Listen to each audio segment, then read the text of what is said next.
Assalamualaikum warahmatullahi wabarakatuh. Apa kabar sahabat TV 10? Berjumpa kembali dengan saya Max Nata, tentunya di acara Kongko bareng komunitas. Dan di episode kali ini kita kedatangan tamu yang luar biasa, teman-teman dari komunitas Crafter Solo Raya atau disingkat dengan KCSR. Saya kira tadi CSR gitu. Mau mampir ke sini boleh loh kalau ada CSR loh. Dan tambahan K. Ini di samping saya, tepat di samping saya ada Bu Rina Lintang Kejora. Ya. Apanya Lesti ini, Bu?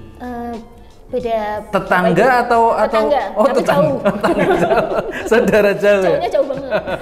Antar provinsi. Kalau diminta nyanyi bisa? Oh bisa Mas, cuma nanti yang dengerin pada Bubar. bubar. Di sampingnya Bu Rina ada Pak Nur Hadi. Apa kabar? Alhamdulillah baik, Mas. Sehat. Wah, ini adalah teman-teman Bapak Ibu dari komunitas Crafter Solo Raya, sahabat TV 10, dan kita hari ini bakalan ngobrol. Nah, diawali dulu biasanya dari komunitas terbentuknya ini dari kapan, kemudian mulai dari berapa anggotanya, kemudian nanti kita akan bahas lebih dalam lagi dan lebih luas lagi. Boleh diceritain Bu Rina dulu sebagai ketua ya? Ya, sementara ini. Sementara ini. Pas dapat amanah Pas untuk dapat 2 tahun amanah. ini. Iya. Gitu ya. Jadi memang untuk KCSR dari komunitas Crafter Solo Raya itu memang terbentuknya 2016 berarti sudah berapa tahun? 5, 6, 7, 8. Iya, 7, 8. Itu dulu itu terbentuknya memang melalui proses yang panjang dan berliku ya Pak, penuh dengan perjuangan istilahnya. Jadi memang kita itu kayak ini berpindah-pindah melompat-lompat gitu. Dulu kan kita itu sebenarnya dari kumpulan teman-teman dari UKM Solo Raya, itu ada dulu dikumpulkan di Plut ya Pak, dulu itu Pak. Pertama itu. Oh, di Plut belakang kampus ya. Dulu itu. Terus kemudian kita per divisi, nah ini divisi craft dulu namanya. Khusus pengrajin Handicraft. Kemudian dari sini, dari Plut akhirnya bebaskan untuk mandiri, jadi berdiri sendiri-sendiri. Ya, pas berdiri sendiri kita sepakat itu kasih. Kalau dulu kan kalau di Plut kan namanya fokus craft, divisi craft. Nah kalau kita udah berdiri sendiri, kita putuskan kasih nama komunitas Crafter Solo Raya. Solo Raya itu 2016 ya? Ya, tanggal 27 Juli. 27 Juli, sudah kurang lebih 8 tahun. Waktu itu anggotanya masih berapa? Dulu berapa Mbak Nur ya? Kita kalau Awal-awal itu? Kalau tidak salah kita mulai dari 25. Hari ini? Hari ini sudah 38. Tapi kita kan sebagai komunitas juga naik turun ya. Iya. Naik turunnya kadang-kadang kalau nyuwun sewu, kalau teman-teman sudah berkembangnya sudah Pesat gitu ya? Kemudian dia kan ke Jakarta, ke Surabaya, kan gitu. Melebarkan sayap gitu. Jadi keterpisahannya itu bukan karena sesuatu yang negatif sifatnya, Bukan karena ada masalah ya? karena ekspansi usaha dan sebagainya. Jadi harus pindah ke sana kemari gitu. Itulah salah satu kebanggaan kami di Crafter seperti itu. Luar biasa. Jadi Hari Pak Nur ini memang salah satu pendirinya. ini salah satu pendirinya. Kalau Bu Rina Saya di sampingnya. yang melanjutkan estafet gitu ya. Jadi pertama itu memang kita beberapa itu ya Pak ya. Itu gimana caranya kita terus lanjut untuk berkembangnya teman-teman keraton ini biar nggak bubar atau tetap dijaga ini. Kita Akhirnya jadilah komunitas. Jadinya sampai sekarang kayak gini. Tujuan khususnya ada tidak? Atau memang yang penting kita ngumpul bareng-bareng sama-sama gotong royong gitu? Atau memang ada apa? Misalkan tujuan khusus dari komunitas gitu? Pertama memang silaturahmi, memang benar-benar kita kan tujuannya memang untuk apa itu mengumpulkan teman-teman terutama yang pengrajin handicraft se-Solo Raya. Siapa mau bergabung silahkan waktu itu kan. Jadi fungsinya apa? Sebenarnya kita itu bisa saling sharing, kolaborasi kayak gitu. Sebenarnya kan kita kalau pengen berkembang itu seperti apa sih? Ikut di komunitas crafter karena kita sama pengrajin craft kayak gitu kan. Oh, ini ingin berkembang bersama gitu ya. Iya. Iya, berkolaborasi, kemudian berkembang biak. Jadi lebih maju semua gitu loh. Iya, jangan maju-maju sendiri gitu ya. Intinya jadi saling memberikan manfaat. Betul. Sejauh ini dari teman-teman yang berjumlah berapa? 30 8 sekarang. 38 itu dari semua kabupaten dan kota yang ada di Solo Raya atau mungkin didominasi Solo aja atau gimana? Monggo Pak Nur untuk anggota. Ya, kalau untuk anggota memang kita sekup Solo Raya ya. Solo Raya. Ya, Solo Raya. Tapi memang kalau soal dominasi memang didominasi oleh Solo, teman-teman dari Solo. Ya, gitu kan. Ya itu bukan karena pilihan atau apa, karena memang karena lokasi kita di Solo ini. Jadi mungkin yang dekat. Ya. Tapi kalau seandainya kita itu mau pure menerima semua anggota, mungkin kita bisa skala nasional sebenarnya. Amin. Gitu. Karena dari beberapa teman yang kita lewat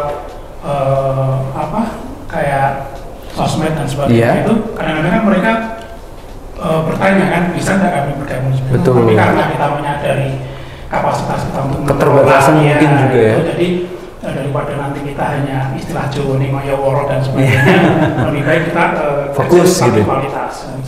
Betul.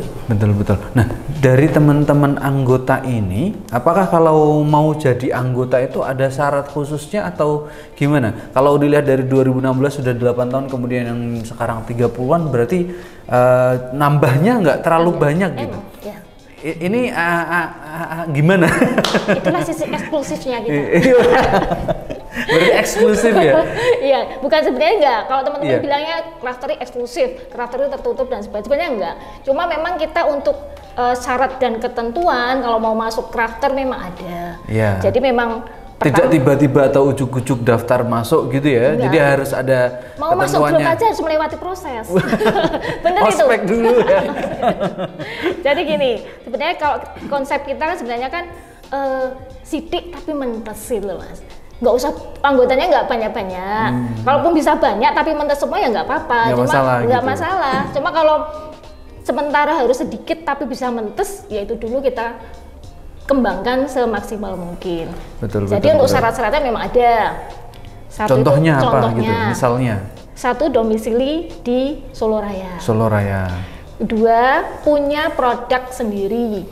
Jadi bukan reseller, bukan istilahnya agen atau apa dan gitu. sebagainya, itu enggak. Jadi memang kita pengrajin, kita yang bikin. Yang bisa produksi sendiri gitu, bukan beli dari orang terus diaku ini produk saya. Iya, itu.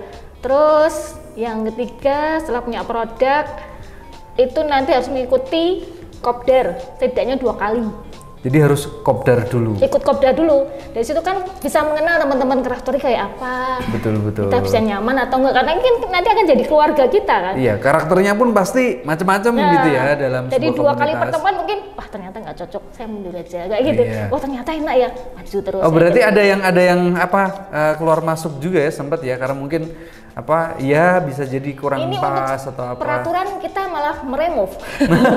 Mohon maaf teman-teman yang kita remove, mohon maaf. Sebenarnya bukan maksud kita apa-apa enggak, cuma memang untuk komitmen. Jadi kalau masuk crafter itu memang harus punya komitmen. Iya. Kalau bisa bergabung seling bersilaturahmi kan lebih seneng. Tapi kalau udah mungkin karena kesibukan masing-masing, Mbak aku udah enggak ini bisa udah keluar kota sering kemana-mana kayak gitu. Ya sudah. Kalau kegiatannya sendiri Pak Nur, kan ini dari teman-teman katanya sidik tapi mentes lah. Ini kegiatannya apa saja yang bisa bikin teman-teman jadi mentes itu tadi? Kalau crafter itu dari awal kita mulai startnya 2016 itu kita memang mengedepankan yang namanya edukasi. Iya, edukasi itu kita mengedepankan edukasi. Jadi makanya di crafter itu ada 3 kegiatan rutin di edukasi itu yang kita sebut workshop. Jadi workshop itu ada workshop sosial. Workshop sosial itu untuk masyarakat gitu ya. Masyarakat, dan ini memang kita tidak bisa yang namanya asal gitu ya. Jadi kita benar-benar akan mencari di mana ini memang yang lahan yang bisa untuk kita mengekspresikan bisa berbagi. Edukasi kita itu sifatnya berbagi seperti itu. Terus kemudian workshop intern gitu yang memang khusus untuk kami anggota. Memang ini tujuannya untuk istilahnya untuk mancing inspirasi dan sebagainya.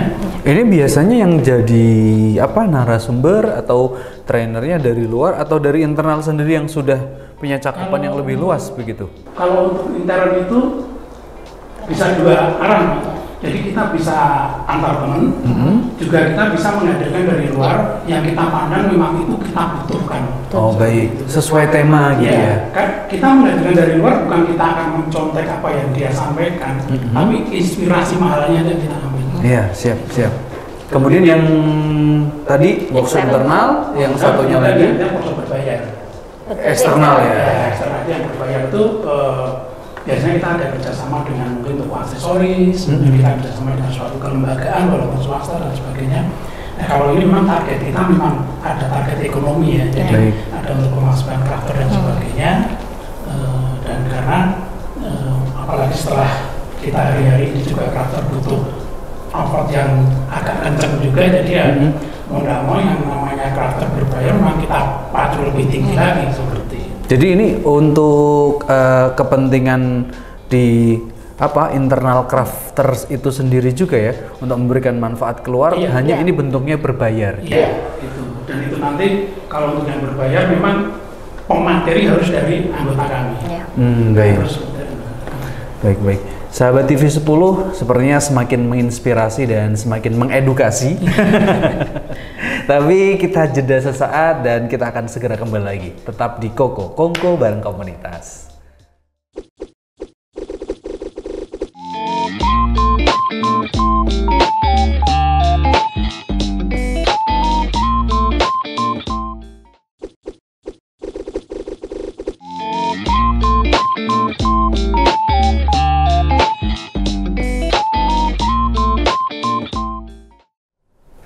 Sahabat TV 10 kembali lagi masih di Koko Kongko bareng komunitas, dan masih kita lanjutkan lagi bersama komunitas Crafter Solo Raya atau disingkat menjadi KCSR.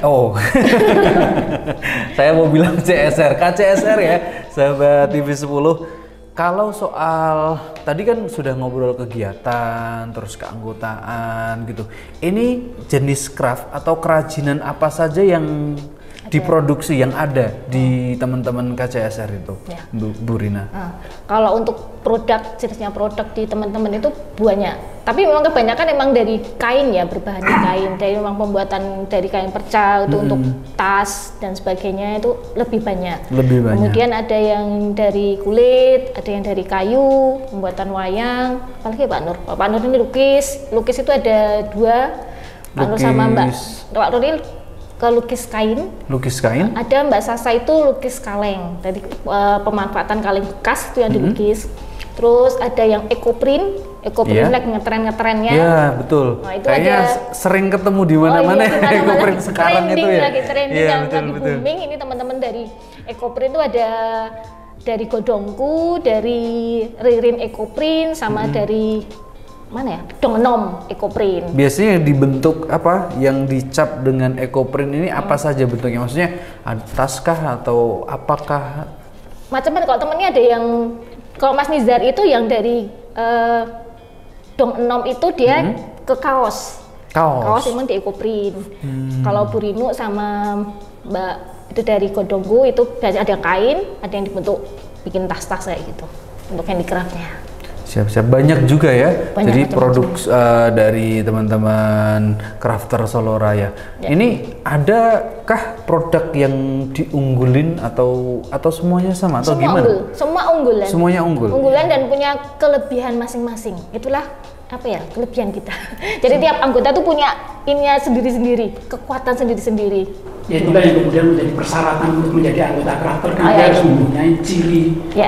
Oh, jadi tidak hanya datang dengan produk, tapi ini apa nih yang khas gitu ya? Iya, jadi kalau di Crafter itu kan begini Mas, salah satu persyaratan adalah kamu boleh menyodorkan produk, jenis produk apapun, tapi harus ada satu ciri yang itu menjadi itulah dirimu. Jadi nggak boleh sama, misalkan tadi ada beberapa ekoprint ya, ada 3 atau berapa tadi, jadi apa bedanya gitu ya? Punya keunggulan masing-masing, karakternya Mbak ini tuh di sini. Tapi itu nanti kalau ini kita menyampaikan ini karena sudah berjalan waktu ya Mas. Iya. Jadi teman-teman kalau sudah gabung ke Crafter itu, walaupun kita sama-sama ada produk yang sama lah, taruhlah misalnya sama-sama kita berbicara tas dari bahan yang sama misalnya gitu ya. Tapi nanti perkembangan waktu itu nanti pasti dia akan muncul cirinya sendiri-sendiri ya, muncul gitu ya? akan muncul ciri gitu kan gitu. Karena ya itulah atmosfer crafter seperti itu. Jadi kadang-kadang nyuwun sewu yang tadinya itu hanya ngertinya itu hanya bikin magnet gitu, tapi nanti begitu kumpul dengan teman-teman kemudian terinspirasi, itu nanti tanpa kita bicarakan secara langsung itu akan muncul sendiri dengan sendirinya. Makanya kalau di crafter itu kalau kita boleh sedikit bicara hal itu, frekuensi itu penting di crafter. Tanpa frekuensi pasti dia akan mengeliminasi diri. Terseleksi alam gitu bahasanya. Jadi kadang itu kita nyerepeti temen itu nggak apa-apa. Kodang itu kemasannya gitu diginiin, kodang diginiin, agak diginiin. Betul. Jadi ngasih masukan, bukan ini ya, mengkritisi, bukan jelek-jelekin gitu ya istilahnya. Dan tapi udah paham kok kalau dikritik sama temen sama karakter itu udah. Nggak sakit hati ya? Udah paham. Sudah komitmen bersama. Ini kan tadi banyak produknya. Ini pemasarannya sendiri sudah kemana saja, Bu Rina sama Pak Nur? Kalau pemasaran dari teman-teman itu udah banyak ya, maksudnya kita memang berencana mau bikin toko bersama, tapi berencana. Tapi untuk pemasaran tiap UKM yang ada di kita, teman-teman crafter itu ada yang ekspornya udah banyak. Ekspor sudah banyak? Sudah banyak. Jadi itu juga menginspirasi teman-teman yang baru usaha pemula, kayak gitu loh. Jadi memang kita itu semua sama lah, kita saling belajar. Yang sudah ekspor ya nanti menjadi inspirasi teman-teman yang baru mulai, lebih nanti juga nanti akhirnya naik kelas juga, jadinya kita kan sama gitu di situ. Terus kalau yang pemasaran ya mereka lokal, nasional, internasional. Selama ini medianya apakah online begitu, marketplace atau masih ada offline-nya juga gitu? Kalau si komunitas itu kita banyak di offline ya. Online kita baru mau menjajaki untuk online bersama. Tapi kalau online secara pribadi semua sudah jalan. Sudah jalan. Dengan akunnya masing-masing. Dengan akunnya masing-masing. Tapi kalau untuk kebersamaan dari komunitas biasanya kita di pameran-pameran ya Pak Nur. Jadi datang ke pameran-pameran gitu. Kita dapat fasilitas. Oh, oke. Jadi memang kita sudah di bawah binaan dari dinas, terutama dinas koperasi dan UKM perindustrian. Itu memang kalau ada pameran-pameran biasanya dipanggil. Selalu ada porsinya. Jadi satu stand diisi berbagai macam produk handicraft. Kita lanjut ke, ada hal yang menarik ya sahabat TV 10. Ini Pak Nur Hadi ini adalah koordinator dari Sentra IKM Kreatif Semanggi Harmoni. Ini boleh diceritain IKM ini apa dan bentuknya apa begitu? Untuk IKM sendiri kan sebenarnya itu fasilitas dari pemerintah kota lewat dinas koperasi dan perindustrian maksudnya gitu kan. Kebetulan gedung itu selesai dibangun oleh pemerintah kota itu tahun 2018. Nah, dari tahun 2018 awal gedung itu dibukalah kami sudah terlibat di dalam kegiatan di situ Sentra IKM tersebut gitu kan. Jadi alhamdulillah ini juga suatu apa istilahnya poin buat crafter. Jadi kita juga tidak boleh lupa sejarah di sini bahwa kita ucapkan terima kasih kepada pemerintah Kota Surakarta lewat dinas-dinas koperasi dan perindustrian bahwa crafter sudah difasilitasi, sudah didukung ya. Karena dengan fasilitas gedung Sentra IKM di Semanggi ini memang istilahnya untuk daya dorongnya untuk lebih kreatif, untuk lebih memperlebar pemasaran itu memang tinggi sekali seperti itu kan. Karena di sana ada fasilitas-fasilitas yang tidak mudah kalau kita untuk bergerak sendiri. Di sana ada fasilitas produksi, ada fasilitas alat, dan ada fasilitas tempat-tempat di mana kita workshop itu bisa mewah di sana. Seperti itu. Tanpa harus nyewa tempat lagi, itu tinggal pakai dan merawat saja. Ya. Gitu kan. Nah itulah salah satu apa yang sering saya sampaikan kepada teman-teman, jangan lupa sejarah seperti itu. Kita difasilitasi oleh pemerintah Kota Surakarta, jadi monggo selain kita berkreasi untuk kepuasan jiwa dan pelebaran market, kita juga jangan lupa bahwa inilah pemerintah Kota Surakarta yang sudah istilahnya gendong kita crafter Soloraya. Betul, bentuk maju sama-sama gitu ya. Sejauh ini kerjasama apa saja yang mungkin sudah dijalankan sama pemerintahan kota gitu? Kalau yang sama IKM ya? Iya. Kalau di IKM itu fasilitasnya memang luar biasa seperti yang disampaikan Pak Nur tadi, memang benar-benar berdampak positif. Gitu ya. Kita benar terbantu. Iya. Maksudnya dari produksi sudah ada mesinnya dan sebagainya. Ibaratnya kalau IKM ini nggak ada ya mungkin jadi bingung ya, harus ngumpulkan teman-teman semuanya. Kalau kita ngumpul bikin apa? Ke IKM aja. Kita workshop intern ke IKM aja. Nah kemarin itu kan, dan juga di IKM itu ada ruang display yang nanti di situ produk-produk teman-teman crafter dan binaan yang situ. Ini sahabat TV 10 di rumah boleh datang ya? Boleh, silahkan. Lihat-lihat produk-produknya, barangkali tertarik boleh beli ya, bukan bawa pulang kan? Dan kemarin Mas, kita untuk fasilitas ruangan itu dari crafter kan memang kita potensi apa ya, paling besar itu di workshop. Dan workshop kemarin itu kita sudah sama keluar, maksudnya di luar kota sudah kerjasama dengan kita. Kemarin dari SMK Negeri Cirebon yang tahun lalu itu tempatnya di IKM juga? Karena gede banget kan, muridnya ada 200 orang. Muat? Wah, luar biasa. Itu kita memang bikin untuk kerajinan turunan perca. Jadi memang dari sana, Mbak, kalau ini crafter bisa nggak ngajarin anak-anak dari SMK untuk bikin kerajinan produk dari turunan perca? Oke, siap. Ada 200 anak itu. Kemudian dari mana lagi tuh, Pak? Dari mana lagi? Dari Jakarta. Kemenkumham kemarin juga studi banding ke crafter. Kalau yang Cirebon itu udah 2 kali. Iya. Gitu. Jadi kegiatannya berlanjut ya. Nanti menginspirasi barangkali teman-teman atau sekolah-sekolah yang ada di Solo juga perlu belajar kerajinan ya, supaya nanti suatu hari bisa menjadi seorang pengrajin gitu.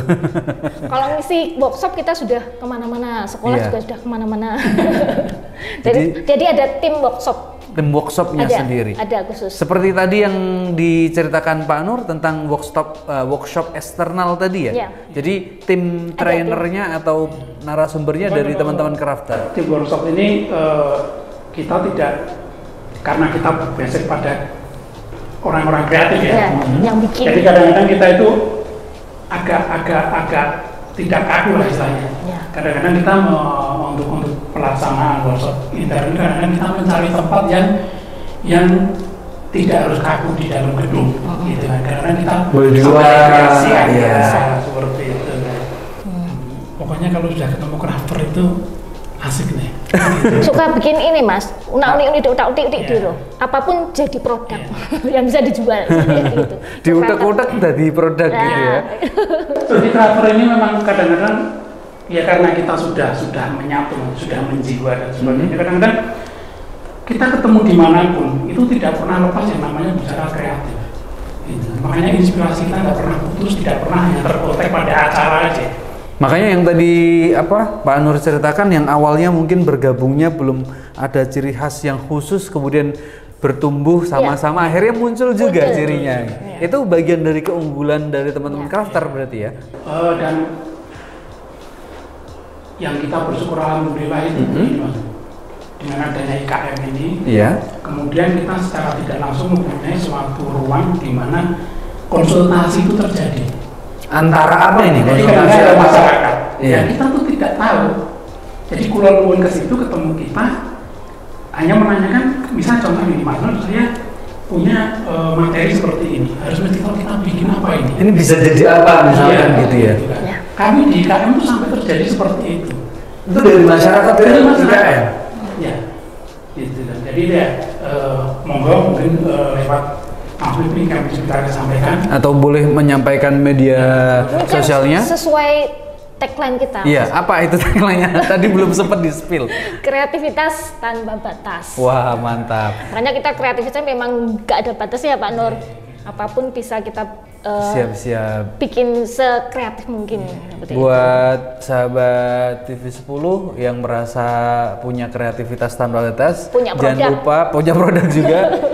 Ikuti atau follow dulu Instagramnya ada? Instagram ada, kita di crafter_Soloraya. Ada medsos yang lain mungkin?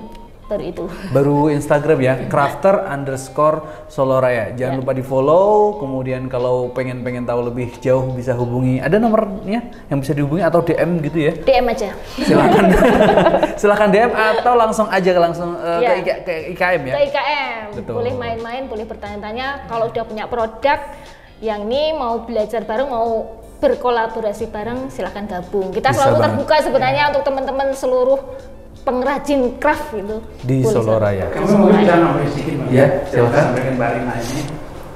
Di crafter itu mungkin agak sedikit suatu punya tradisi yang agak berbeda. Kalau ada teman ini, teman bertanya kepada kami, bisa nggak kami bergabung mereka? Syaratnya seperti apa? Kita sangat mudah sekali. Selain tadi ya, Yang sudah disebut. Iya. Kita akan mempersilahkan beliaunya ini untuk hadir dulu. Nah, benar. Jangan langsung mengatakan kita mau ikut jadi crafter. Datang di kopdarnya atau langsung ke IKM aja? Kopdar, mau di kopdarnya monggo, mau kita Ya, IKM dulu, ya. dulu monggo, kita gabung dulu lah. Kita kembali ke tadi yang kita sampaikan, kamu paham dulu atmosfer ini. Gitu. Nah, Kita Ya. tuh unik banget. jadi nanti saya klik di frekuensinya, Iya. Langsung. pasti nanti dia akan. Jadi kita tidak pernah narik, nggak pernah. Ya. Jadi kita persilahkan aja, mau kita duduk bareng, kita sharing, Mm-hmm. nikmati kenyamanannya seperti apa, gitu kan. Ya. Nanti kalau saat nyaman itu sudah klik, Susah pergi biasanya. crafter itu seperti itu. Crafter seperti itu. Nah, kita sedikit tapi mitos dulu Mas. Terima kasih hari ini sudah mampir ke TV 10. Semoga menginspirasi sahabat TV 10 yang ada di rumah. Kita lanjutkan lain waktu dan terima kasih sekali lagi. Nah, sahabat TV 10, demikian episode kali ini bersama komunitas Crafter Solo Raya yang sudah menginspirasi dan juga mengedukasi tentunya. Terima kasih, sampai jumpa lain waktu, sampai ketemu lagi di Kongko bareng komunitas. Pamit, Assalamualaikum warahmatullahi wabarakatuh. Wah.